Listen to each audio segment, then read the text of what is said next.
Hello दोस्तों, आज हम आपके लिए लेकर आए हैं शादी एक इश्क की शुरुआत का तीसरा भाग। तो चलिए बिना किसी देरी के आगे की कहानी शुरू करते हैं। आद्या जी दक्ष को देखकर ऐसे उसका चेहरा क्या देख रहे हो, उठाओ उसे और सोफे तक ले चल, मैं हल्दी गर्म करके लाती हूँ और डॉक्टर को भी बुला लेती हूँ। प्रिशा वैसे ही बैठी बैठी, रहने दो ना माँ, मैं ठीक हूँ, इन सब की कोई ज़रूरत नहीं है। आद्या जी उसे डांट कर चुप करा देती है और दक्ष को तो सोफे तक ले जाने को कहती है। दक्ष को ऐसे यूं प्रिशा की मर्जी के बिना छूना अच्छा नहीं लगता है।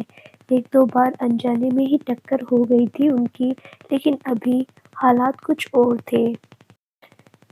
प्रिशा को दर्द से चला भी नहीं जा रहा था, इसीलिए दक्ष को उसे गोद में उठाना ही पड़ा। आद्या जी किचन में जाकर हल्दी और तेल गरम करती है। दक्ष प्रिशा को गोद में उठा लेता है। ये सब करते हुए दक्ष की धड़कन बढ़ी हुई थी। उसने बहुत सावधानी से प्रिशा को गोद में उठाया। प्रिशा ने सहारा लेने के लिए अपने एक हाथ से दक्ष को बाजुओं को पकड़ लिया। दक्ष की धड़कनें बढ़ी हुई थी, जिसे प्रिशा भी सुन पा रही थी। दक्ष ने एक नज़र प्रिशा की तरफ नहीं देखा, जबकि उसका पूरा ध्यान दक्ष की तरफ था। पता नहीं आर्यन को क्या सूझा कि उसने चुपके से उन दोनों की एक तस्वीर ले ली। वो मन ही मन उन दोनों को देखकर बहुत खुश हो रहा था। थोड़ी देर में आद्या जी भी आ गई। जब तक दक्ष ने प्रिशा को सोफे पर बिठा दिया था, आद्या जी ने गरम हल्दी और तेल से प्रिशा के पैरों की मालिश कर दिया। थोड़ी ही देर में डॉक्टर साहब भी आ गए। उन्होंने चेकअप करके प्रिशा को 2 दिन तक बेड से हिलने के लिए भी मना कर दिया। कुछ मेडिसिन भी लिख दी। आद्या जी नौकर से कहकर वो सारी दवाइयाँ लाने को कह दे और खुद प्रिशा के पास बैठ गई। प्रिशा ने दर्द की वजह से अपनी आंखें बंद करके सोफे से लगाया हुआ था। हालांकि दर्द पहले से बहुत कम था, लेकिन मोच बहुत ज़्यादा थी। दक्ष को प्रिशा का दर्द खुद पर महसूस हो रहा था। प्रिशा का दर्द कम था, इसीलिए वो प्रियू का हाथ पकड़कर ऊपर तक आ गई। प्रियू ने ऊपर से उसे कमरे में बेड तक छोड़ा और खुद नीचे चली गई। थोड़ी देर बाद सब फ्लैट पर चले जाते हैं। देखते ही देखते दोपहर हो जाती है। दक्ष प्रिशा के लिए परेशान था। वो बार बार बालकनी तक जाता है और प्रिशा की खिड़की से उसे देखने की कोशिश करता है, लेकिन उसे मायूसी ही मिलती है। दक्ष का मूड अच्छा न होने की वजह से उसने घूमने से मना कर दिया। सबको जाने का कहा, लेकिन सबने भी मना कर दिया। जाएंगे तो सब साथ, नहीं तो कोई नहीं घूमेगा। आर्यन कब से उनकी इन हरकतों को देख रहा था। उसे दक्ष की बेचैनी समझ आ रही थी। इस बार जब दक्ष बालकनी में आया तो आर्यन भी पीछे पीछे चला आया। क्या बात है दक्ष? दक्ष मायूस होकर, कुछ नहीं यार, छोड़ना। छोड़ कैसे? तू दोस्त है मेरा, मैं तेरी तकलीफ समझ रहा हूँ, लेकिन यूँ परेशान होने से वो जल्दी ठीक तो नहीं हो जाएगी। वैसे नाम क्या है भाभी का? आर्यन ने दक्ष का मूड सही करने के लिए बोला, फिर खुद ही सोचकर, हाँ प्रिशा, वैसे नाम बहुत अच्छा है भाभी का, क्या जोड़ी लगेगी। दक्ष वेट्स प्रिशा। दक्ष उसकी बातों को सुनकर मुस्कुरा देता है। आर्यन को सोचकर, लेकिन भाई हम इतने दिनों से है यहाँ, कभी नजर नहीं आई ये? वो इसीलिए क्योंकि ये जॉब करती है, सुबह टाइम पर जाना और लेट से घर आना। इसे घूमना फिरना पसंद नहीं है, ना ही ये किसी से मिलती है। दक्ष प्रिशा की खिड़की की तरफ देखकर बोलता है, लेकिन क्यों? दक्ष उदास होकर, पता नहीं यार, इसकी आंखों में एक दर्द देखा है मैंने, वो दर्द जो सबसे छुपाए फिरती है। इसकी माँ को पता है सब कुछ, लेकिन उनसे पूछ नहीं सकता मैं उसे जानना चाहता हूँ, अपनी संगिनी बनाना चाहता हूँ। अभी तो फिलहाल उसके दर्द की परवाह है मुझे। पागल लड़की है बिल्कुल। मैंने नोटिस किया है, खुद से पहले दूसरों की परवाह करती है। शक्त दिखती है ऊपर से, लेकिन मोम है बिल्कुल। और एक बात, जब मैंने उसे गोद में उठाया था ना, तो उसके हाथ कांप रहे थे। एक अजीब-सी असहजता झलक रही थी उसके व्यवहार से, जैसे मैं उसके साथ कुछ इतना बोलते-बोलते दक्ष की आँखें नम हो जाती है। आर्यन उसके कंधे पर हाथ रख देता है। अच्छा चल, सबके साथ बैठते हैं, शाम को फिर आंटी के घर चलेंगे। दक्ष आर्यन के साथ सबके पास आ जाता है। सभी आपस में बात कर रहे होते हैं। यार, लेकिन वो लड़की है खूबसूरत। है मतलब इतने दिनों से एक चाँद का टुकड़ा हमारे सामने रहता था, हमें ही नहीं पता था। अब ना मुझे शादी करने का भी अफ़सोस हो रहा है। काश ये पहले मिली होती। आर्यन तकिया उठाकर प्रीतम को मार देता है। साले लगाऊंगा तेरी होने वाली बीवी को फ़ोन। प्रीतम उछलकर, अरे भाई मजाक भी नहीं समझता तू तो। सभी हंसने लगते हैं। आर्यन सबके पास आकर, अगर और किसी के दिल में ऐसा ख्याल है तो बता दो। सबके ख्याल का इलाज मालूम है मुझे। सभी लड़के, नहीं यार, राहुल बीच में टपकते हुए, कुछ भी हो लड़की बहुत खूबसूरत है। आर्यन उसको दबोचकर, इडियट, अपनी इस फीलिंग को दबा ले, भाभी है वो हम सबकी। सभी चौंक कर एक साथ, भाभी? हाँ, दक्ष ने जिस लड़की के बारे में बताया था ये वही है। प्रियांशी अपने कमरे से बाहर आते हुए, कौन? यही है भाई। दक्ष आर्यन को रोकता है, लेकिन उससे पहले ही आर्यन भागकर प्रियू के पास आ जाता है। तुझे तेरी भाभी देखनी थी। प्रियू असमंजस में, हाँ, क्यों? तो एक बात बता दूं या सीधा मिलेगी? आर्यन पूछता है, घुमा क्यों रहा है बता ना। अरे पागल, अपने सामने वाली प्रीशा ही तेरी होने वाली भाभी है। आर्यन खुश होकर कहता है। प्रियू भागकर दक्ष के पास चली जाती है। सच में भाई? दक्ष मुस्कुराकर पलकें झपका लेता है। प्रियू खुशी से कूदने लगती है। वाह, फाइनली मेरी भाभी मिल गई मुझे, और वो भी इतनी खूबसूरत, बिल्कुल चांद का टुकड़ा। वो तो, दक्ष उसे टोक कर, नहीं वो चांद का टुकड़ा नहीं है, वो तो खुद में पूरा चांद है। फिर खिड़की से आसमान को देखकर, इसके चांद में तो दाग है और मेरा चांद बेदाग है। सभी जोर से हुंटिंग करते हैं। दीपक हंसते हुए, वैसे ये गाना बिल्कुल तेरे पर फिट बैठता है। मेरे सामने वाली खिड़की में एक चांद का टुकड़ा रहता है। अफ़सोस ये कि वो हमसे उखड़ा-उखड़ा रहता है। सभी हँसने लगते हैं। आर्यन आगे आकर, मैं बहुत खुश हूँ तेरे लिए, और आज इसी खुशी में हम सब पार्टी करेंगे। दक्ष, चलो सब बताओ क्या-क्या खाना है? आज मैं पूरा खर्चा करूँगा। सभी अपनी-अपनी पसंद बताते हैं। थोड़ी देर में ऑर्डर आ जाता है तो सभी लोग खाने पर टूट पड़ते हैं। इधर प्रीशा अपने कमरे में बैठे-बैठे ऑफिस का पेंडिंग काम खत्म करने की कोशिश करती रहती है, लेकिन उसका ध्यान बार-बार दक्ष की ओर चला जाता है। मैंने सोचा था कल से वहाँ नहीं जाऊँगी, लेकिन ये तो सब उल्टा हो गया। ये लड़का तो यहाँ तक आ चुका है। इसकी आँखों की तपिश मुझे पिघलाती है मोम की तरह। मुझे बस इससे दूर रहना होगा कुछ भी करके। जिस रोज़ ये मेरी हकीकत जान जाएगा, उस रोज़ ये भी बदल जाएगा और मुझे एक और ज़ख्म मिले। इससे बेहतर है कि मैं दूर रहूँ इससे। इतने सालों से मैंने अपने आस-पास का एक दायरा बना लिया था, जिसे कोई भी नहीं तोड़ सका, लेकिन ये तोड़ रहा है। वो अपना सर पकड़कर बैठ जाती है। क्यों सोच रही हूँ मैं ये सब? अभी मेरी पहली नज़र अपनी मंजिल पर होनी चाहिए, न कि किसी अजनबी पर। वो सर झटक कर काम करने लगती है। 2 हफ्ते के बाद हाईवे के टेंडर का पता लगना था कि ये किसे मिले, जिसके बाद प्रीशा का मकसद पूरा होने वाला था। इधर प्रशांत ने अपने पूरे स्टाफ को काम पर लगा दिया था कि वो कैसे भी करके ये टेंडर लेना चाहता था। उसके सर पर करोड़ों का कर्ज था, और अगर उसे ये टेंडर नहीं मिला तो वो सड़क पर आ जाएगा। धीरे-धीरे शाम हुई। दक्ष और आर्यन प्रीशा के घर पहुँच गए। अब तक आन्या भी आ चुकी थी और प्रियू बाजार चली जाती है। बाकी के सब भी इधर-उधर टहलने निकल जाते हैं। प्रियू बाजार से शॉपिंग करके वापस जा रही होती है कि एक जगह उसकी नज़र रुक जाती है। शशांक किसी लड़की के साथ था और वहाँ कुछ 6-7 लड़के उससे उलझ रहे थे। पहले तो उसे समझ नहीं आता कि क्या बात है, लेकिन जब लोगों से पूछती है तो वो बताते हैं कि उस लड़की को कुछ लड़के छेड़ रहे थे। वो लड़का वहाँ से गुजरा तो वो मदद करने लगा। प्रियो को ये सुनकर अच्छा लगा। ये ऐसा भी है, मुझे तो लगा था बदतमीज है सिर्फ। शशांक किसी भी तरह बिना मारपीट के सारे लड़कों को समझा देता है, फिर उस लड़की को किनारे करके पानी पिलाता है। वो लड़की उसे थैंक्स कहती है, सिर्फ थैंक्स। आज मैं था तो समझा दिया, लेकिन रोज कोई तुम्हें बचाने नहीं आएगा, इसीलिए घबराने की जगह लड़ना सीखो और जवाब दो। शशांक उसे समझाते हुए कहता है। दूर किनारे से प्रियो सब सुन रही थी। उसके चेहरे पर मुस्कान आ जाती है। वो वहाँ से निकल जाती है। शशांक भी घर की तरफ निकल जाता है। इधर दक्ष और आर्यन दोनों प्रीशा के घर जाकर डोरबेल बजाते हैं।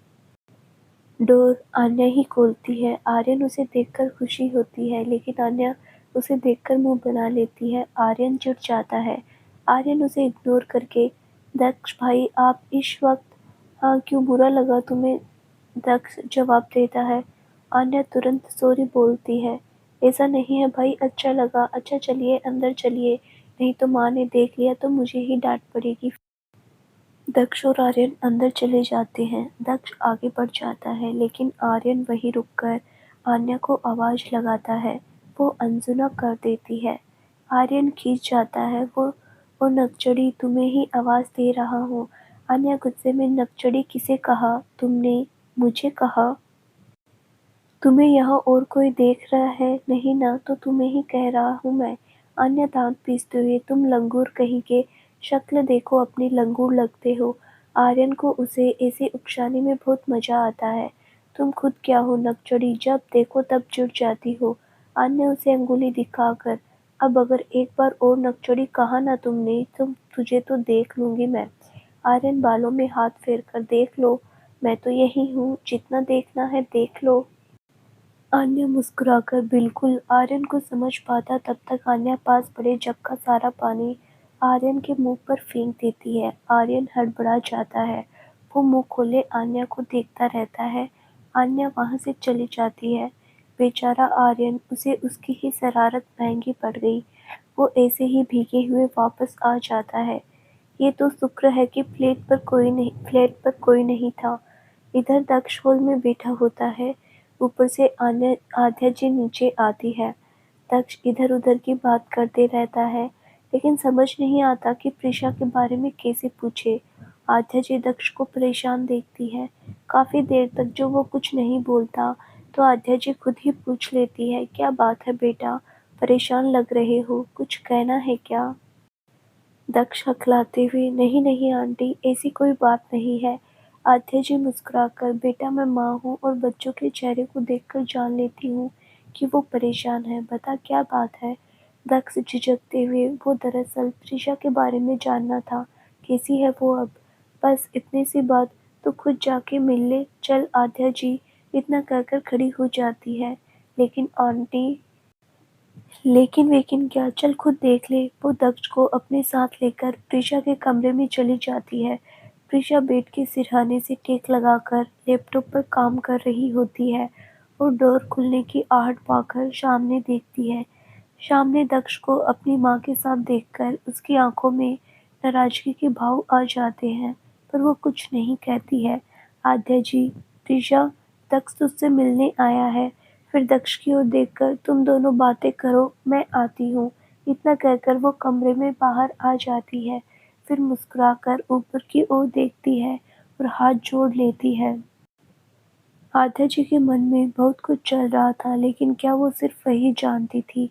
प्रीशा को दक्ष का उसके कमरे में आना अच्छा नहीं लगता है। बहुत देर तक दोनों खामोश रहते हैं। अंत में दक्ष ही अपनी चुप्पी तोड़ता है। दर्द कैसा है अब, ठीक है, प्रीशा बेरुखी से जवाब देती है। ये बात दक्ष भी नोटिस करता है। तुम हमेशा से ऐसे ही बात करती हो। प्रीशा उसकी तरफ देखकर, मतलब क्या है तुम्हें उससे। दक्ष संजीदगी से, मतलब नहीं साधना, मुझे तुमसे बिन मतलब का एक रिश्ता जोड़ना है, दोस्ती का। प्रीशा व्यंग्य से, दोस्ती के नाम पर लोग खेल जाते हैं और मैं ऐसे खेल नहीं खेलती। दक्ष आगे बढ़कर, देखो मैं नहीं जानता क्यों तुम इन सारे रिश्तों से भागती हो, लेकिन एक की वजह से सबको गलत समझाना सही है क्या। मैं तुमसे दोस्ती करना चाहता हूँ। क्या मैं दोस्त नहीं बन सकता तुम्हारा? प्रीशा बिना किसी भाव के, मैं दोस्त नहीं बनाती और इन रिश्तों में घुटन के सिवा कुछ नहीं है। अब जाओ यहाँ मेरे कमरे से। दक्ष को थोड़ा बुरा लगता है लेकिन वो जाहिर नहीं करता है। मन ही मन तुम इन रिश्तों से भागती हो, मगर मेरा वादा है खुद से, तुम्हें फिर से जीना सिखाऊंगा, तुम्हें फिर से मुस्कुराना सिखाऊंगा। तुम्हें दर्द से नावाकिफ़ हूँ मैं, तुम्हारे दर्द से नावाकिफ़ हूँ मैं, लेकिन उस दर्द को भी भूलना सिखा दूँगा। प्रीशा जब देखती है कि दक्ष अभी भी यहीं है तो बेरुखी से बोलती है, जाओ यहाँ से और मुझसे रिश्ते जोड़ने की ज़रूरत नहीं है। दक्ष बिना कुछ कहे कमरे से बाहर निकल जाता है और बिना कुछ कहे फ्लैट पर आ जाता है। आद्या जी कमरे में आती है तो दक्ष को नहीं देखकर प्रीशा से पूछती है, प्रीशा रूड होकर चला गया? आद्या जी को अंदाजा हो जाता है कि दक्ष क्यों गया होगा। वो कुछ नहीं कहती, खामोशी से नीचे आ जाती है। इधर प्रियु भी अपने कमरे में बैठी सोच में गुम रहती है। तुम इतने भी बुरे नहीं हो शशांक, जितना मैंने समझा था। आई लाइक यू, अगली बार मिलकर आर्यन का तो मूड ही ऑफ था, उसे बार बार आन्या का पानी फेंकना याद आ रहा था। उस नकचड़ी को छोड़ूंगा नहीं मैं, समझती क्या है खुद को, अगली बार मिले तब बताऊंगा उसे। इधर दक्ष ये सोच रहा था कि कैसे दोस्ती की जाए। ये लड़की तो दोस्ती के नाम से ही चिढ़ी जा रही है। खैर देखते हैं, मना ही लूँगा। 3 कहानियाँ जो अभी तक शुरू नहीं हुई थी, देखना ये था कि ये कहाँ तक जाती है। देखते ही देखते शाम से रात हो जाती है। सभी खाना खाकर सोने चले जाते हैं। हर रात की तरह दक्ष की नींद आज भी गायब थी। 2 लोग और भी जाग रहे थे, वो थे प्रियु और आर्यन। लेकिन ये 3 जिसके लिए अपनी नींद हराम किए बैठे थे, वो इन बातों से बेखबर सोए हुए थे। अगली सुबह भी प्रीशा बेड पर ही थी। हालांकि वो चल फिर सकती थी। अब दर्द और सूजन दोनों पहले से कम थे, लेकिन डॉक्टर के हिसाब से अभी उसके पैरों पर दबाव नहीं पड़ना था। सभी नाश्ता करके घूमने का प्लान करते हैं, जो कि कल डिले हो गया था। सभी नाश्ता करके रेडी हो चुके थे, सिर्फ निकलने की देर थी। तभी दक्ष का मोबाइल रिंग होता है। वो देखता है उस पर आंटी जी का नाम शो कर रहा था। वो थोड़ी देर सोचता है, फिर उठा लेता है। उधर से, हेलो दक्ष भाई। दक्ष आन्या की आवाज़ पहचान लेता है। हाँ बोलो आन्या भाई, फ्री हैं आप? आन्या संकोच करते हुए बोलती है, हाँ फ्री हूँ, बोलो क्या बात है? दक्ष शब को देखकर बोलता है, क्योंकि बाकी शब उसे ही देख रही थी। वो बात यह है कि माँ बाहर गई हुई है और मुझे कॉलेज जाना है।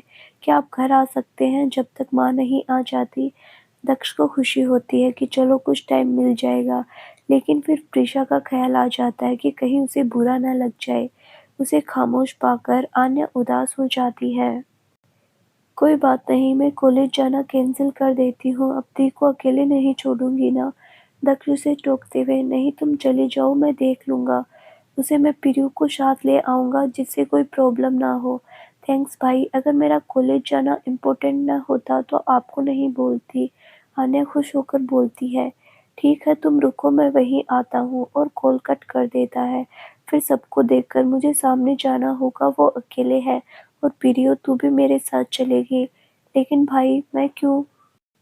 वो इसीलिए क्योंकि कोई प्रॉब्लम ना हो, तुम समझ रही हो ना मेरा क्या मतलब है? दक्ष उसे समझाते हुए कहता है, ओके भाई मैं भी चलती हूँ। वो दोनों सबको घूमने का कहकर खुद प्रीशा के घर के लिए निकल जाते हैं। वहाँ आन्या पहले से ही उनका इंतजार कर रही थी। उनके आते ही वो कुछ बताकर खुद कॉलेज निकल जाती है। दक्ष प्रीशा के सामने नहीं जाना चाहता था ताकि प्रीशा असहज ना हो। वो प्रियु को उसके कमरे में भेज देता है और खुद किचन में चला जाता है। प्रीशा अपने कमरे में बैठी बोर हो रही थी, तभी डोर ओपन होता है। प्रियु अंदर आती है। प्रीशा उसे देखकर पहले चौंकती हुई, फिर मुस्कुराकर, अरे प्रियांशी तुम आओ बैठो। प्रियु भी बदले में मुस्कुरा देती है, कैसी हैं आप? ठीक हूँ मैं, जरा सी चोट क्या आई, सबने बीमार समझ लिया मुझे। खैर तुम बताओ यहाँ कैसे? तो प्रियु उसे सारी बातें बता देती है, सिर्फ दक्ष के आने का छोड़कर। प्रीशा नाराजगी से, ये आन्या भी ना कभी कभी बहुत चालाक बनती है। सोचा था उसके जाने के बाद ऑफिस निकल जाऊंगी, लेकिन ये तो तुम्हें मेरी पहरेदारी में छोड़ गई। अच्छा बताओ क्या लोगी तुम? फिर वो मुस्कुराकर, कुछ नहीं, आपको पता है आप ना बहुत लकी हो जो इतनी केयर करने वाली बहन मिली है। प्रीशा सिर्फ मुस्कुरा देती है, जानती हो मैं भी बहुत लकी हूँ क्योंकि मेरे पास दक्ष जैसा भाई है। दक्ष का नाम सुनते ही प्रीशा का दिल जोर से धड़कने लगता है, लेकिन वो कुछ जाहिर नहीं करती है। प्रियो दक्ष की बातें इसीलिए कर रही थी ताकि कुछ तो पता चले कि आखिर प्रीशा के मन में क्या है। वो बोलना चालू रखती है, आपको एक बात बताऊँ? प्रीशा बिना कुछ कहे प्रियो की तरफ सवालिया नज़रों से देखती है। दक्ष मेरे सगे भाई नहीं हैं। प्रीशा चौंक जाती है। चौंक गई ना आप? सब ऐसे ही रिएक्ट करते हैं। वो मेरे सौतेले भाई है, लेकिन जानती है उन्होंने कभी मुझे नहीं जताया कि वो मेरे सगे नहीं हैं। मेरा सगा भाई भी मुझे इतना प्यार नहीं करता जितना ये करते हैं। मेरे भाई की ज़िंदगी में सिर्फ 3 ही औरत अहमियत रखती है। प्रीशा मन ही मन 3 कौन है? प्रियो प्रीशा के चेहरे के भाव को समझती है। एक उनकी अपनी माँ, दूसरी मेरी मम्मा और तीसरी मैं। प्रीशा को ये सुनकर पता नहीं क्यों सुकून महसूस होता है। तभी पीरू का मोबाइल बज उठता है। वो एक्सक्यूज करके रूम से बाहर निकल जाती है। प्रीशा एक बार फिर से दक्ष को सोचने लगती है। वो सोचते-सोचते उठने की कोशिश करती है। इतनी गुम रहती है कि उसे दक्ष के आने का पता नहीं चलता। वो जैसे ही खड़ी होती है, उसके पैर में दर्द होने लगता है और वो लड़खड़ा जाती है। दक्ष दौड़कर उसे थाम लेता है। प्रीशा अपनी नज़रें उठाकर सामने देखती है। दक्ष को अपने सामने देखकर एक बार फिर से वो उसकी नशीली आंखों में खो जाती है। प्रीशा एक बार फिर दक्ष की बाहों में थी, उसकी नशीली आंखों में फिर से डूब चुकी थी। दोनों एक दूसरे को काफी आखिरकार दक्ष ने अपनी चुप्पी तोड़ी। अगर मुझे देख ली कि तुम्हारा दिल भर गया हो तो बेड पर बैठ जाओ। दक्ष की आवाज़ से प्रीशा जैसे होश में आती है। वो अपना हाथ दक्ष के हाथों से छुड़ाकर नजरें चुराते हुए, तुम यहाँ क्या कर रहे हो? अगर फिर से कुछ बकवास करने आए हो तो जा सकते हो। दक्ष अपने हाथों को बांधकर, हो गया तुम्हारा, बोल लिया। तुम ऐसी बातें करके थकती नहीं हो क्या? जब देखो तब सड़ा हुआ मूड लेकर घूमती रहती हो। और चलो बैठो, अभी डॉक्टर ने आज के लिए चलना बिल्कुल मना किया है। प्रीशा चिढ़कर, तुम ज़्यादा कंसर्न मत दिखाओ। मेरे बारे में फ़िक्र करने की तुम्हें ज़रूरत नहीं, समझे? हो कौन तुम जो यहाँ चले आए? दक्ष मन ही मन, मैं तुम्हें सब कुछ मान चुका हूँ, बस तुम्हारे मानने की देरी है। सामने से दोस्त मानता हूँ मैं तुम्हें, तुम नहीं मानती वो अलग बात है। अच्छा सुनो, बाद में गुस्सा कर लेना, अभी बैठ जाओ। मेरे लिए ना सही, अपनी माँ के लिए। प्रीशा कुछ नहीं कहती, वो बेड पर पैर को ध्यान से रखकर बैठ जाती है। दक्ष उसके सामने बाउल लेकर आता है जिसमें नूडल्स थे। वो बाउल उसके सामने रखकर, लो खा लो, मुझे पता है तुमने कुछ नहीं खाया सुबह से। प्रीशा को सच में भूख लगी थी, लेकिन दक्ष के सामने वो जाहिर नहीं करती है। दक्ष फिर से बोलता है, खा लो क्योंकि मैं सबके लिए नहीं बनाता। फिर मौका मिले या ना मिले प्रीशा मुंह बनाने लगती है। एक नज़र दक्ष को देखती है, फिर वो बाउल से लेकर नूडल्स खाने लगती है। नूडल्स सच में टेस्टी बने थे। दक्ष उसे खाते हुए कहता है तो उसके चेहरे पर मुस्कान आ जाती है। प्रियांशी कमरे में आती है, सॉरी प्रीशा, मुझे निकलना होगा। मुझे साइबर कैफे में कुछ काम है जो अभी करना ज़रूरी है। और दक्ष की तरफ देखकर, सॉरी भाई, आप इनको देख लीजिए, मैं जा रही हूँ, बाय। वो कमरे से बाहर निकल जाती है। अब कमरे में सिर्फ दक्ष और प्रीशा थे। दक्ष को ऐसे अकेले कमरे में प्रीशा के साथ अच्छा नहीं लगता। उस वक्त प्रियांशी थी, लेकिन अभी कोई नहीं था। दक्ष को प्रीशा का ख्याल था कि कोई बातें न बनाए। वो उठकर कमरे से बाहर जाना लगता है। प्रीशा को उसका जाना न जाने क्यों अच्छा नहीं लगता। उसे समझ नहीं आता कि क्या करे। फिर कुछ सोचकर, सुनो। दक्ष पलट कर देखता है, मुझे पानी चाहिए। दक्ष प्रीशा को पानी दे देता है। दक्ष वापस से मुड़ता है तो प्रीशा फिर से आवाज़ लगाती है, तुम यहाँ बैठ सकते हो, मुझे कोई प्रॉब्लम नहीं है। दक्ष को हैरत होती है, लेकिन वो बिना कुछ कहे सोफे पर बैठ जाता है। वो कमरे में चारों तरफ देखता है। कमरे को काफ़ी करीने से सजाया हुआ था। हर चीज़ जगह पर रखी हुई थी, लेकिन प्रीशा की एक भी तस्वीर नहीं थी वहाँ। दक्ष कुछ सोचते हुए, एक बात बताओ, तुम्हारी तस्वीरें क्यों नहीं हैं? बाकी सबकी तस्वीरें हैं। This is none of your business, stay away from me and my personal life. Prisha Daksh पर लगभग चिल्लाते हुए कहती है, दक्ष खड़े होकर, तुम ऐसे क्यों हो? प्रेषा भौहें उचकाकर, मतलब क्या है तुम्हारा? दक्ष उसके सामने आते हुए, मतलब इतनी गुस्सैल, अकेली दुनिया से कटी कटी, बस रूटीन जैसी लाइफ जीना। प्रीशा कुछ नहीं कहती, बस चेहरा फेर लेती है। प्रीशा, क्या तुमने कभी अपनी माँ के बारे में सोचा है?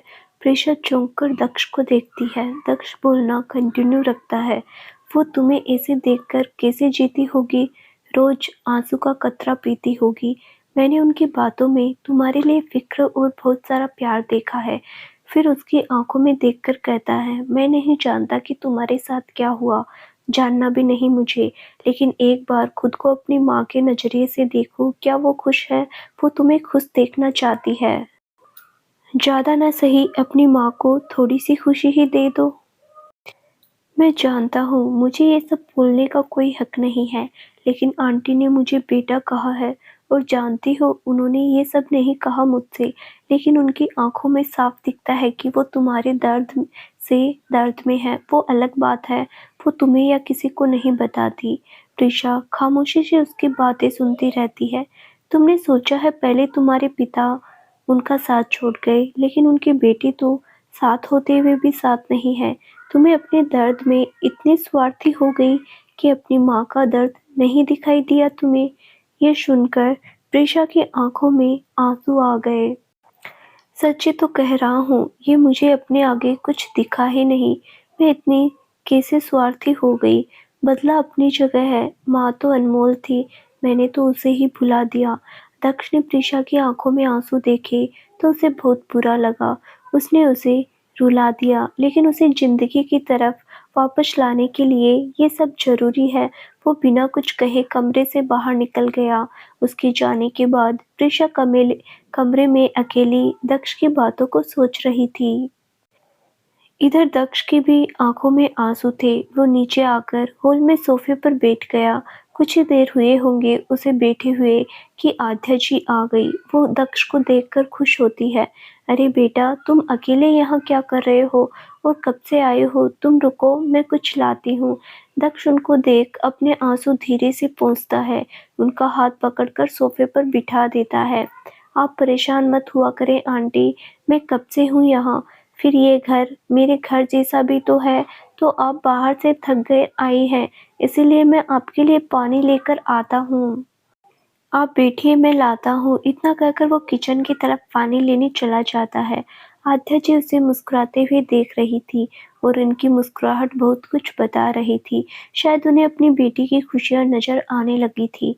दक्ष पानी लाता है और आद्या जी पानी पीकर उन्हें थैंक्स कहती है। दक्ष नाराज होकर, थैंक्स क्यों कहती है आंटी? कहा थैंक्स ना कहा करे, पराया लगता है। आद्या जी उसे प्यार से थपकी देकर, ठीक है नहीं कहूँगी, अब बता कुछ खाया तूने? हाँ, मैंने सुबह नाश्ता किया था। आद्या जी उठते हुए, ठीक है दोपहर का खाना तो यही खाना और इनकार मत करना। अब मैं प्रीशा को देख लेती हूँ। वो ऊपर चली जाती है। दक्ष सोफे पर बैठा प्रीशा के बारे में सोचता रहता है। बाहर से शशांक आकर उससे मिलता है, फिर दोनों बातें करने लगते हैं। दक्ष उससे उसके करियर के बारे में पूछता है, वो भी बहुत कुछ। दोनों यूं ही बातें करते रहते हैं। थोड़ी ही देर में उन दोनों की अच्छी बॉन्डिंग हो जाती है। आद्या जी ऊपर से आते हुए दोनों को देखती है, फिर किचन में चली जाती है। प्रियांशी का भी काम खत्म हो जाता है तो वो फ्लैट पर चली जाती है, लेकिन फ्लैट बंद था, इसीलिए वो प्रीशा के घर चली जाती है। अंदर आते ही शशांक को देखकर उसके चेहरे पर बड़ी सी स्माइल आ जाती है। वो आकर सीधा सोफे पर बैठती है और शशांक को हेलो कहती है। शशांक उसे इग्नोर कर देता है। ये बात प्रियांशी को अच्छी नहीं लगती है। वो उठकर वहां से प्रीशा के पास चली जाती है। दोनों इधर उधर की बातें करती रहती है। प्रीशा सिर्फ हाँ में या हूँ में जवाब देती है। प्रियांशी सोचती है कि प्रीशा बात नहीं करना चाहती है, इसीलिए वो भी वहां से उठकर चली जाती है। प्रीशा कमरे में बैठी बैठी सिर्फ दक्ष की बातें सोच रही थी। आद्या जी खाना तैयार करके सबको आवाज देती है। शशांक फ्रेश होकर आने का बोलकर चला जाता है। प्रियांशी तो नीचे आकर वापस फ्लैट पर ही जा चुकी थी। सिर्फ आद्या जी और दक्ष और बचे थे जो सत्संग का इंतजार कर रहे थे। आद्या जी एक प्लेट में अलग से खाना निकालती है और मेड के हाथों प्रीशा के कमरे में भिजवाने लगती है तो दक्ष उन्हें रोकते हुए मैं दे आता हूँ। नहीं बेटा तुम क्यों जाओगे, मेड दे आएगी। आद्या जी उसे मना कर देती है।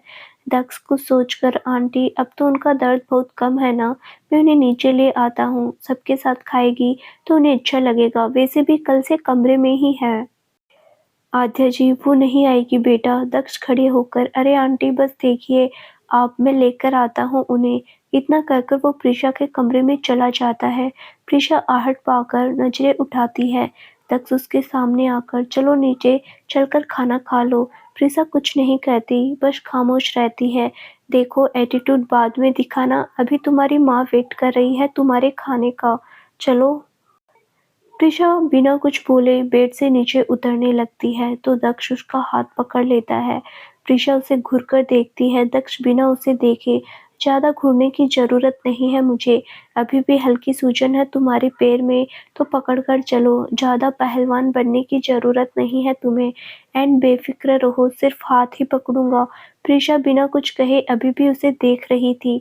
दक्ष उसे ऐसे देखकर चलो अब तुम्हारे देखने के चक्कर में खाना ठंडा हो जाएगा और मैं ठंडा खाना नहीं खाता। प्रीशा का मुंह खुला का खुला रह जाता है। दक्ष उसका हाथ पकड़कर उसे कमरे से बाहर ले आता है। आद्या जी कब से ऊपर की तरफ देख रही थी। उन दोनों को आता देखकर वो मुस्कुरा देती है और खाना निकालने लगती है। तभी दरवाजे से आन्या भी उन्हें आते हुए देख लेती है। वो भी मुस्कुराए बिना नहीं रह पाती है क्योंकि दोनों एक साथ बहुत प्यारे लग रहे थे। प्रीशा बहुत ध्यान से दक्ष को देख रही थी जिसके चेहरे पर अभी भी कोई भाव नहीं थे। दक्ष उसे बहुत आराम से नीचे खाने की टेबल तक ले आता है। आद्या जी की उन दोनों को खाना देती है और सभी खाना खाना शुरू कर देते हैं।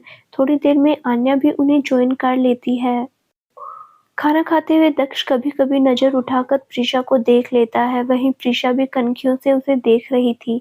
सभी थोड़ी देर में खाना खत्म कर लेते हैं। दक्ष जाने का कहकर अपने फ्लैट पर चला आता है। प्रीशा आद्या जी का सहारा लेकर सोफे तक चली जाती है। प्रीशा सबके साथ बहुत दिनों बाद मुस्कुराकर बातें करती है। आद्या जी बहुत हैरान थी कि ये कैसे इतने सालों बाद अचानक से पहले जैसी बातें कर रही है। चाहे जैसे भी कम से कम इसमें पहली वाली झलक तो मिली। आद्या जी यही सब सोच के खुश हो जाती है। प्रीशा उनसे भी बहुत सारी बातें करती है। इधर दक्ष आकर सीधा कमरे में चला जाता है, कपड़े चेंज करता है और सुनैना जी को कॉल करता है। सुनैना जी कॉल रिसीव कर लेती है और मुस्कुराकर कहती है आ गई याद माँ की। दक्ष मुंह बनाते हुए मम्मा। सुनैना जी हंसकर अच्छा बता कैसा है, तू ध्यान रखता है ना अपना, और वो तेरी लाडली कैसी है। दक्ष उन्हें टोककर बस अम्मा एक साथ इतने सवाल, सांस तो ले लीजिए, मैं ठीक हूँ और गुड़िया भी ठीक है। सुनैना जी अच्छा जब तू ठीक है तो तेरी आवाज में ये उदासी कैसी, क्या बात है मेरे बच्चे। दक्ष सामने देखकर आपको हर बात पता कैसे चल जाती है मम्मा। सुनैना जी वो इसीलिए कि मैं तेरी माँ हूँ, भले ही मैंने तुझे जन्म नहीं दिया लेकिन तेरी परवरिश मैंने की है। अब बता ऐसी कौन सी बात है जो तुझे इतना परेशान कर रही है, क्योंकि मैं जानती हूँ तू जल्दी परेशान नहीं होता है। दक्ष उन्हें प्रीशा को देखने, मिलने तक और अब तक की सारी बातें बता देता है। सब सुनकर सुनैना जी मतलब अब मेरा बेटा घोड़े चढ़ने वाला है। घोड़ी तो तब चढ़ूंगा ना जब वो मानेगी, सीधे मुंह बात नहीं करती। दक्ष झुंझला जाता है। बेटा वो एक लड़की है और वो भी एक ऐसी लड़की जिसके अतीत में पता नहीं उसे कौन से गहरे जख्म दिए हैं। उसके लिए किसी पर भी भरोसा करना आसान नहीं होगा। लड़कियां ऐसे मामलों में सामने वाले को समझती है। तू पहले ये देख कि उसकी सोच क्या है, किसी तरह उसका दर्द कम कर दे और उसे फिर से जीना सिखा। जिस दिन उसका दर्द कम होगा वो भी हंसना दोबारा सीख जाएगी। दक्ष चुपचाप सुनता है। बेटा एक लड़की के बहुत सारे अरमान होते हैं। लड़की चाहे कितनी भी मजबूत हो, कितनी भी बहादुर हो, भले वो किसी से न डरे, लेकिन अपनी इज्जत के लिए उसका डर हमेशा रहता है। तू पहले उसे समझ, उसे जान, तभी कोई फैसला लेना। तेरी भी तो बहन है, क्या तू ऐसे ही किसी के साथ भी उसका हाथ दे देगा? नहीं ना, वो कैसे एतबार कर ले तेरा, जबकि उसने खुद दर्द झेला है। दक्ष मुस्कुराकर आप सही कह रही है मम्मा, मैं समझ गया। मम्मा मुझे क्या करना है? सुनैना जी अपना ध्यान रखना बोलकर कॉल रख देती है। दक्ष अपनी मम्मा से बात करके काफ़ी हल्का महसूस कर रहा था। वो बेड पर जाकर लेट जाता है। कितनी रात सही न सोने की वजह से उसे नींद आ जाती है और सोए-सोए ही शाम हो जाती है। उसकी आवाज़ ज़ोर से खुलती है। आर्यन और बाकी सब घूमकर आ चुके थे और प्रियांशी को घूमने का पूरा ब्यौरा दे रहे थे। दक्ष भी अलसाए हुए उन सबके पास आकर बैठ जाता है। आर्यन उस पर तकिया फेंककर, क्या बे, जग गया तू? कैसा रहा तेरा दिन? दक्ष तू बता। मस्ती की ना खूब? आर्यन हंसकर, बिल्कुल बहुत घूमा मैं। तू भी चलता, बहुत मजा आता। ठीक है कल चलेंगे, वैसे भी बहुत वक्त है अभी, आराम से घूमेंगे। जाकर फ्रेश हो जा, फिर मार्केट चलते हैं। आज डिनर बाहर ही करेंगे। सब ओके कहकर चेंज होने चले जाते हैं। इधर प्रीशा के घर प्रीशा दोपहर से ही सबके साथ होती है। उसने एक बार भी कमरे में जाने को नहीं कहा। शाम तक उसका पैर बहुत हद तक ठीक था और वो थोड़ा बहुत चलने भी लगी थी। प्रीशा आध्या जी को देखकर, माँ बाहर चले, आज कुछ खाते हैं और डिनर भी बाहर ही करेंगे। आध्या जी हैरान होकर, क्या कहा तुमने? बाहर चले माँ? प्रीशा झेंपते हुए कहती है। आन्या और शशांक तो बस मुंह फाड़े प्रीशा को देख रहे थे। प्रीशा उन्हें ऐसे देखकर चिढ़ जाती है। क्या है तुम दोनों, मुझे ऐसे क्यों देख रहे हो? जाओ चेंज करके आओ, नहीं तो पूरा मूड खराब हो गया तो मुझे मत कहना। दोनों हड़बड़ाकर हाँ हाँ जाते हैं और भागकर अपने कमरे में चले जाते हैं। आध्या जी उसके पास आकर, तू ऐसे ही जाएगी? रुक, मैं तेरे लिए कपड़े लेकर आती हूँ, तू मेरे कमरे में चेंज कर ले। प्रीशा बस मुस्कुराकर सिर हिला देती है। उसके जाने के बाद प्रीशा की आंखों में आंसू आ जाते हैं। सॉरी माँ, अनजाने में बहुत दिल दुखाया मैंने आपका। बस थोड़े दिन और, फिर आपको शिकायत का मौका नहीं दूंगी। आध्या जी कपड़े ले आती है। प्रीशा उनके कमरे में चेंज करने चली जाती है। कमरे में जाकर तैयार होकर वो बाहर आती है। तब तक सभी आ चुके थे। सभी बाहर निकलते हैं। सूरज ढल चुका था, इसीलिए सड़कों की स्ट्रीट लाइटें भी जल चुकी थी। जैसे ही वो बाहर से आती है, उधर से दक्ष और बाकी सब भी बाहर निकलते हैं। सभी की नजरें एक दूसरे से टकराती है, लेकिन सबके रिएक्शन अलग-अलग होते हैं। आर्यन आन्या को देखकर इशारे से नक्चड़ी कहकर चिढ़ाता है, तो आन्या गुस्से में मुंह बनाने लगती है। वहीं शशांक को देखकर प्रियो स्माइल देती है, लेकिन वो सुबह की तरह उसे इग्नोर कर देता है। और दक्ष तो इन सब से बेखबर प्रीशा को एकटक देख रहा था। व्हाइट कलर की कुर्ती जिस पर थोड़ा बहुत वर्क था, उसी से मैचिंग दुपट्टा और बालों को ढीला कर चोटी बनाई थी, जो कि आगे की तरफ थी। कोई मेकअप नहीं, इतनी सादगी में भी उसका चेहरा चमक रहा था। यार ये हमेशा व्हाइट कपड़ों में ही क्यों दिखाई देती है? दक्ष ने उसे नोटिस कर मन में सोचा, फिर भी कुछ भी कहो, बहुत प्यारी लग रही है। दक्ष मन ही मन उसे सोचता हुआ खुद से ही बात कर रहा था। प्रीशा उसे खुद को इस तरह देखता पाकर असहज होने लगती है। दक्ष उसकी असहजता भांप लेता है और अपनी नजरें उस पर से हटा लेता है। आध्या जी आगे आकर, तुम सब कहीं जा रहे हो क्या? हाँ आंटी, वो आज डिनर बाहर करने का सोचा हमने। प्रियो आगे आकर बोलती है, अरे ये तो बहुत अच्छा किया तुम सब ने, हमारा भी वही प्लान था। ऐसा करो सब साथ में ही चलते हैं, अच्छा लगेगा। आध्या जी सबकी तरफ देखकर कहती है, हाँ आंटी ये सही रहेगा। हम यहाँ नए हैं, आप सब रहेंगी तो कंपनी मिल जाएगी। हमें वैसे भी यहाँ लोगों से डर लगता है, कब किस बात पर पानी फेंक दे। आर्यन ये बात आन्या को देखकर कहता है, पानी फेंक दे क्या मतलब? दक्ष उसकी नजरों का पीछा करते हुए कहता है। आर्यन हंस गए, अबे कुछ नहीं, आंटी जी सही कह रही है, चलते हैं, सब अच्छा लगेगा। सभी फिर एक साथ निकल जाते हैं। प्रीशा लोग कार से जाने वाले थे, इसीलिए वो सब निकल गए, क्योंकि प्रीशा पैदल उतनी देर तक नहीं चल सकती थी। शशांक और आन्या दक्ष के साथ आते हैं। मेन मार्केट थोड़ी दूर पर था, इसीलिए सब जल्दी ही पहुंच जाते हैं। प्रीशा और आध्या जी वहां पहुंचकर पहले से ही सबका इंतजार कर रहे होते हैं। वो लोग वहां के एक मशहूर होटल कामधेनु में जाते हैं। वहाँ के दही भल्ले और कुल्फी फालूदा बहुत मशहूर होते हैं। सब यही खाना तय करते हैं। सभी वहाँ जाकर टेबल पर बैठ जाते हैं। एक टेबल पर आन्या, प्रीशा और शशांक, तो उनके बिल्कुल बगल वाले पर आध्या जी, दक्ष और प्रियांशी बैठते हैं और एक टेबल पर आर्यन, दीपक, प्रीतम और राहुल बैठ जाते हैं। प्रीशा की पीठ और दक्ष की पीठ आमने सामने थी। थोड़ी देर में सब अपना अपना ऑर्डर दे देते हैं। दी, आपको याद है हम हमेशा यहाँ आया करते थे, यहाँ की कुल्फ़ी आपको कितनी पसंद थी ना, मुझे अच्छे से याद है। आप यहाँ आने के लिए अक्सर बाबा से डाँट भी सुनती थी, लेकिन आपको तो कुल्फ़ी खानी होती थी, वो भी रात में। शशांक ने प्रीशा की तरफ देखते हुए कहा। प्रीशा चारों तरफ देखते हुए, वक़्त के साथ बहुत कुछ बदल जाता है, पसंद भी और पसंद किए हुए लोग भी। ख़ैर छोड़, तू भी क्या पुरानी बातों को लेकर बैठा है, ये बता, पढ़ाई क्या चल रहा है आजकल? कुछ नहीं दी, बस एंट्रेंस का रिजल्ट आ जाए तो ही कुछ हो, शशांक ने कहा। ठीक है, मेहनत तो तूने बहुत की है, रिजल्ट भी अच्छा ही आएगा। जहाँ भी एडमिशन करवाना हो तो बता देना, प्रीशा उसे समझाते हुए कहती है। आन्या जी इतनी देर से उन दोनों की बातें सुन रही थी और बोर भी हो रही थी, वो बीच में ही बोल पड़ती है। ओफ़ो, बस भी करो, आज एंजॉय करने आए हैं और आप है कि फिर से स्टडी को लेकर बैठ गई। इन सब के आगे भी एक दुनिया है दीदी, कृपया करके उस दुनिया में आने का कष्ट करेंगे आप दोनों? उसकी बातें सुनकर दोनों हंसने लगते हैं। थोड़ी देर में ऑर्डर आ जाता है, सभी बातें करते हुए खाना शुरू कर देते हैं। प्रीशा सबको एक नज़र देखती है, कितने खुश लग रहे थे सब सिर्फ उसके थोड़े से हंसकर बोल लेने से। न चाहते हुए भी उसकी नज़र दक्ष पर चली जाती है, जो आध्या जी से हंसते हुए बातें कर रहा था। आध्या जी को ऐसे खुलकर हंसते देखकर प्रीशा की आंखें नम हो जाती है। सब खा पीकर उठकर खड़े होते हैं। बिल देने के समय आध्या जी ही बिल देती है।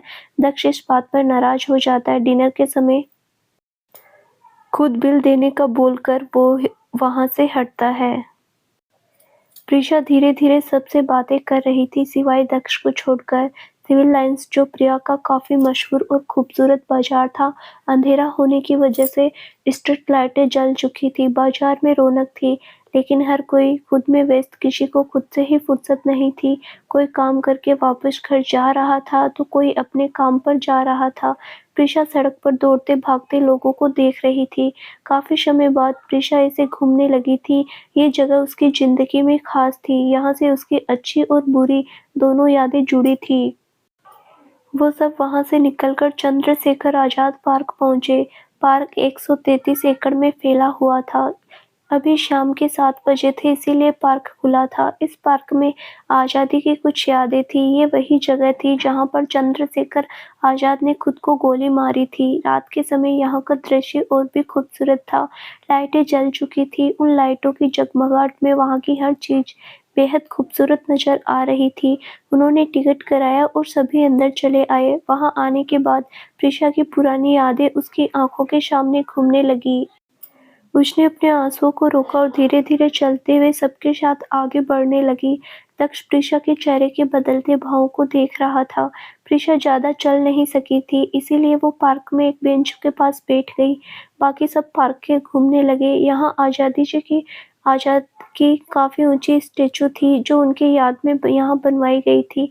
इस पार्क का पुराना नाम अल्फ्रेड पार्क था। बाद में आज़ादी के बाद इस पार्क का नाम चंद्रशेखर आज़ाद पार्क कर दिया गया। सभी घूमते हुए काफी आगे चले गए। वो घूमते हुए वहां पहुंचे जहां आजाद ने खुद को गोली मारी थी। वो पेड़ काफी घना था, उसके चारों तरफ अब घेरा बना दिया गया था जिससे उसे कोई नुकसान ना हो। सभी ने फोटो भी खिंचवाई। इधर दक्ष सबको घूमते देखकर धीरे-धीरे पीछे हो जाता है और प्रीशा के पास चला जाता है। प्रीशा सोच में गुम थी, इसीलिए उसे दक्ष के आने का पता नहीं चलता। दक्ष उसके पास आकर बेंच के दूसरे कोने पर बैठ जाता है। ओह हेलो, किस सोच में गुम हो? दक्ष उसके चेहरे के आगे हाथ हिलाकर बोलता है। प्रीशा की तंद्रा टूटती है। कुछ नहीं। फिर उसकी तरफ देखकर, तुम यहाँ क्या कर रहे हो? जाओ सबके साथ घूमो। दक्ष सामने देखकर, मैं तुमसे कुछ पूछना चाहता हूँ, कहना चाहता हूँ। प्रीशा नजरें उठाकर दक्ष को देखती है। बोलो। सुबह के लिए सॉरी प्रीशा, मैं कुछ ज्यादा ही बोल गया। मैं तुम्हें दोस्त मानता हूँ, तुम नहीं। मुझे कोई हक नहीं है तुम्हारे फैमिली मैटर में दखल दूँ। बस आंटी की उदासी देखी नहीं गई। दक्ष नजरें झुकाकर बोलता है। प्रीशा सामने देखकर, तुम्हें सॉरी कहने की जरूरत नहीं। मेरी माँ के लिए तुम्हारे दिल में इतना प्यार देखकर अच्छा लगा मुझे। मेरी माँ बहुत अच्छी है और बहुत जल्दी लोगों को अपना मान लेती है। इसीलिए तुमसे रिक्वेस्ट है कि मेरी माँ का दिल मत दुखाना। मैं खुद के साथ बदतमीजी बर्दाश्त कर सकती हूँ, लेकिन माँ के साथ नहीं। फिर दक्ष की तरफ देखकर, तुमने मुझे ये एहसास करवाया दक्ष कि मैं अपने दुखों में इतनी डूब गई कि अपनी माँ का दर्द नज़र नहीं आया। इतने सालों में पहली बार किसी ने मुझे सच कहा, ये सोचे बिना कि मैं क्या करूँगी। थैंक यू दक्ष। अपना हाथ आगे करके, इससे पहले तुम दोस्ती करना चाहते थे मुझसे, मैं तुमसे कहती हूँ दोस्त बनोगे मेरे। दक्ष तो जैसे ख्वाब देख रहा था, उसे अब भी यकीन नहीं हो रहा था। आज पहली बार प्रीशा ने अपनी जुबान से उसका नाम लिया था। उसे तो अपने नाम से ही मोहब्बत हो गई थी। दक्ष को इसे घूमकर देखकर प्रीशा थोड़ी मायूस हो जाती है। शायद तुम नाराज हो मुझसे, इसीलिए दोस्ती का हाथ नहीं बढ़ा रही हो। कोई बात नहीं। प्रीशा अपने हाथ को पीछे खींचने लगती है। दक्ष जल्दी से हाथ बढ़ा लेता है। अरे नहीं हूँ नाराज, वो तो बस मैं ये सोच रहा था, आज तो ऊपर वाला बहुत मेहरबान है मुझ पे। प्रीशा मुस्कुरा देती है। आज से हम दोस्त हैं। मैंने बहुत मुश्किल से दोस्ती का हाथ बढ़ाया है। ऐसा कुछ मत करना जिससे हमारी दोस्ती पर बात आए। हाय! आज ना सूरज पक्का पश्चिम से निकला है और पूरब में डूबा है। दक्ष हंसकर कहता है। क्यों, ऐसा क्यों लगता है तुम्हें? प्रीशा उसकी आंखों में देखकर कहती है। अरे हमेशा सड़ी रहने वाली, जो एक बात पर जंगली बिल्ली की तरह गुर्रा देती थी, वो इसे हंसकर बात कर रही है। इसका मतलब जरूर कुछ तो अलग हुआ है आज। दक्ष मुस्कुराकर कहता है। प्रीशा उसके बातों पर जोर से हंस देती है। दक्ष उसे ऐसे हंसते देखते रहता है। कितनी प्यारी हंसी है इसकी। मैं तुम्हारी ये हंसी कभी छीनने नहीं दूंगा। खुद से वादा है ये मेरा। तुम हंसते हुए बहुत प्यारी लगती हो। जानती हो, दक्ष खोए हुए ही आवाज में कहता है। प्रीशा की हंसी रुक जाती है। उसके चेहरे पर गहरी उदासी के भाव आ जाते हैं।